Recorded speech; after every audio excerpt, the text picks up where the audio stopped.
Subscribe to our YouTube channel and press the bell icon to get the latest updates. It's a Sunday. A youth band from the Father's Heart Fellowship in Kohima have met up to live stream a song for the Mass. But unlike before, their music remains indoors and their audience virtual as the Christian dominated state of Nagaland continues its policy of a staggered lockdown. For the past 5 months, the churches in Nagaland's Kohima have remained empty and silent.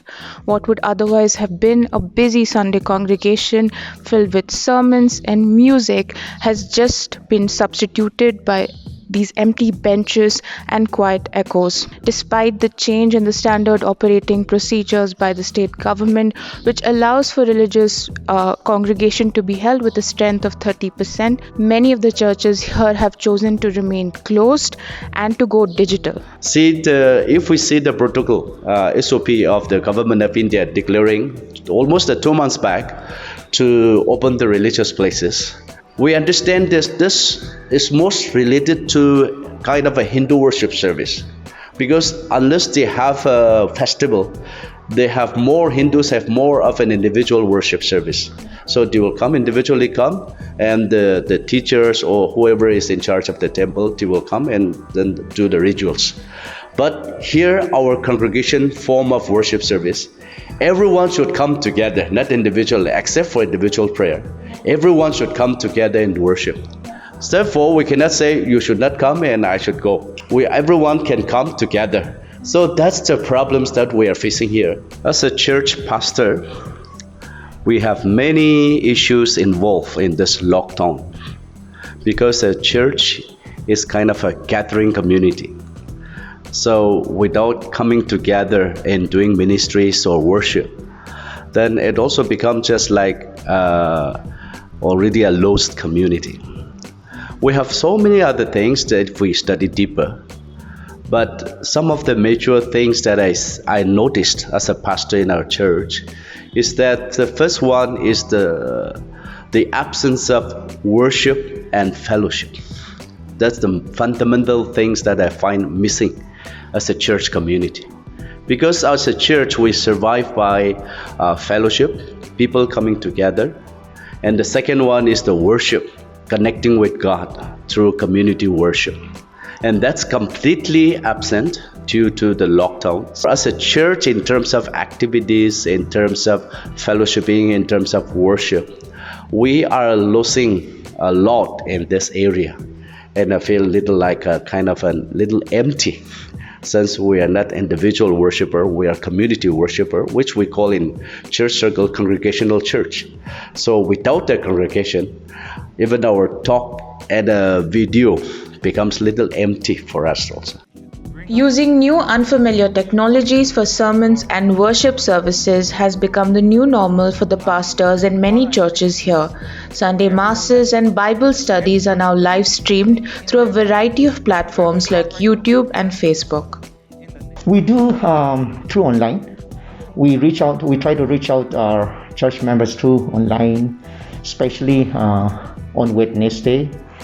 Every Wednesday we conduct a service through online. We give a short message, recorded audio, and then we give prayer teams to pray for all these how it is going on now. And on Saturday also we do a service online in the evening. And on Sunday, every Sunday we conduct a Sunday school at 7. We have a department, a Christian education department, and through this department we do this. We try to reach out these children, and then on Sunday evening at 3 o'clock we have a youth program. That also we reach it through this online. How popular have these services been over online mediums? Do you see a lot of people coming on, logging in? Right. Yeah, people. Even yesterday also, almost thousands. Almost reaching 2,000 viewers were there. Right. Yeah. And what platforms do you use to online platforms? Is it just YouTube or Facebook? Mostly YouTube. Okay. Yeah. And when the internet is low, then we try to send even through this WhatsApp also. In the beginning, when we were preaching in the camera, we feel very nervous because we were not trained. We were just taken by surprise due to the situation demand. We just stood there and started preaching. But we were unable to look at the camera lens because we have to look at the script, and then we are unable to connect unable to connect with the congregation or the viewers. And many a times we have to retrospect from each other's video, and then we have to give feedbacks to each other, and we come together in the chapel, all the pastors, and then we try to retrospect what best we can do. And also whatever resources that we have, we are trying to engage with all these things, and also even look at the camera lenses, encouraging one another how to do it, and also improvising, looking at the camera. All those things we have struggled a lot. Still we are struggling, and till this time also we are also doing a lot of experimenting rather than doing in a setup level. Since the government started easing lockdown restrictions, few churches here have also reopened their doors for mass devotion. But to do this, they have had to undertake safety measures keeping in mind the COVID-19 situation. Workers, they sanitize the whole building, in a sense, inside of the building. So this is what happens right before a service, right before any service that happens, especially for the weekend service. They sanitize the whole building, and on a Sunday, usually on a Sunday, before English service, which happens at 10:30, they will come and they will sanitize the building. After English service, because we have two services on Sunday, before the Nagami service happens, another group will come, and they will sanitize the building again, especially the railings, especially the areas, the steps, the lobbies, the hallways, where people gather.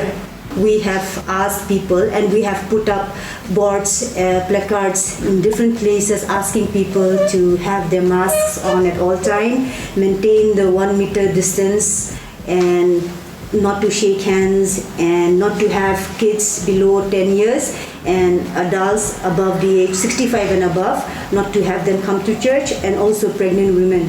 We actually don't have to tell people much because they know what to do. As soon as they enter the church, we have two ushers who are waiting to read the temperature of the people, and there's also a sanitizer dispenser kept there, so they'll have to sanitize themselves, and after that they go to the seats. With growing pressure from some of its members, leaders of the Christian community in Kohima are gearing up to reopen the places of worship in phases in the coming months. However, as the number of cases increase in the city and talks are ongoing for another strict lockdown, the way forward for now remains uncertain. From Kohima, this is Angana Chakrabarti with Yimkamla Longkumer for The Print.